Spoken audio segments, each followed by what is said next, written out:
In a world with persistent warfare, air-to-air combat, bombers, fire, destruction.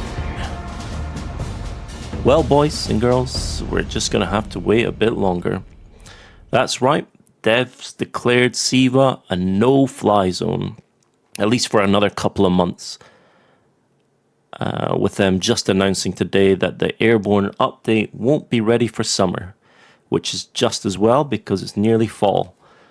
The reason, they said, well, update 61 took too much of their time to rework the builder mechanics, which they felt was long overdue, which, depending on who you ask, will have differing opinions about the current war, where nothing ever happens, or, it's a forever war.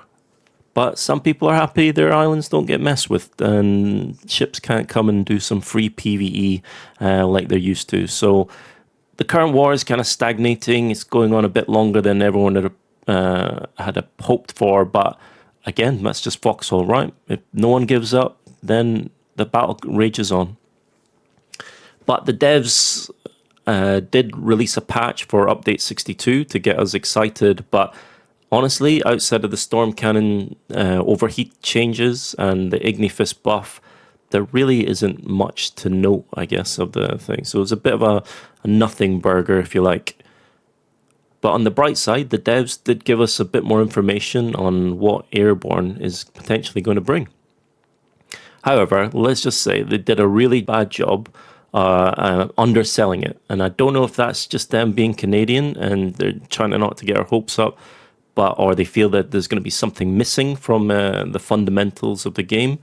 But the devs did list off like household names of air simulations like War Thunder, DCS, IL-2, saying they will probably be better choices than Foxhole Airborne if you're looking for that kind of real air simulation.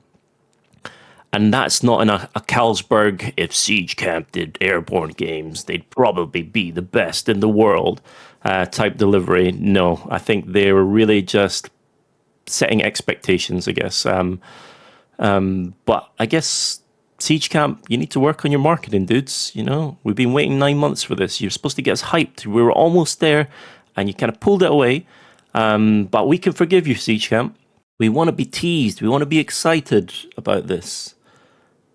So even if it sucks, I'm sure you'll have patches to fix it. So let us be the judge of that rather than you kind of setting the bar low, man. Set the bar high and, achieve it. In terms of combat, I think if we were to take a submarine in the current game and we moved it higher on the y-axis, then we would have airborne combat. And this is probably what they mean by it, where it's probably going to be a bit clunky, but we've come to expect that with Foxhole, and that's part of its charm. And you know what? I'm okay with it.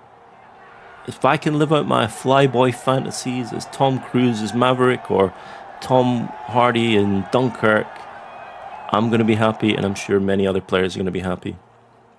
So let's talk about the airfields, because this is some of the concept art that they released in the update just there as well, which are going to be world structures, guys.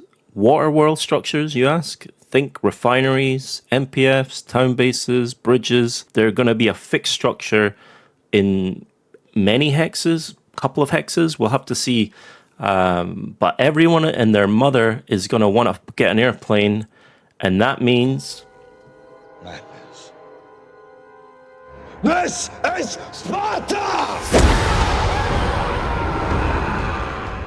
And this is where there might be a disconnect between the devs' vision and those greedy colonials, because I don't think the devs understand us colonials. We don't like to play nice, we like to fight each other, and some of the colonial civil wars have been epic, and they've raged on for the entire war because people just are angry all the time and they want to fight.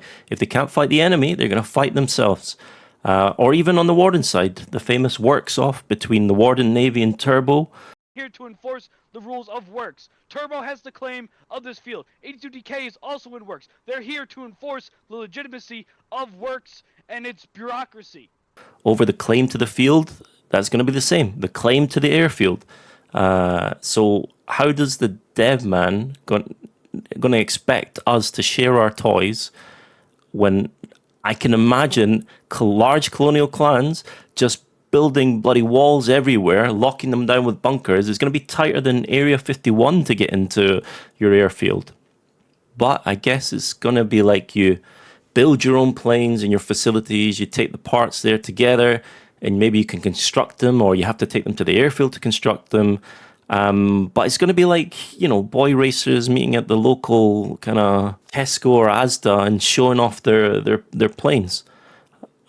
So we're going to need really good air traffic controllers, but they're going to be corrupt, guys. They're going to shoot your plane if they don't like the look of you. Well, you're American, okay? Okay.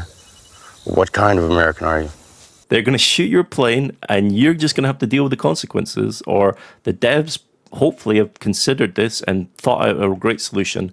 But it's going to be absolute chaos, and I'm here for it. But when is Airborne coming?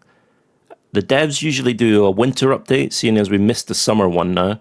And they said in the text that there will be an update later in the year, which means we might not actually get it this year. It might be next year, more in the spring update. But I'm sure they'll pull out some smoke and mirrors to give us something in the meantime that we can be happy about, a bit like they snuck the builder update in as well, without anyone asking. So, what do you think about the Airborne announcement? Has it made you happy, made you sad? Let me know in the comments below. And thanks for watching, and I'll see you in the next one, guys.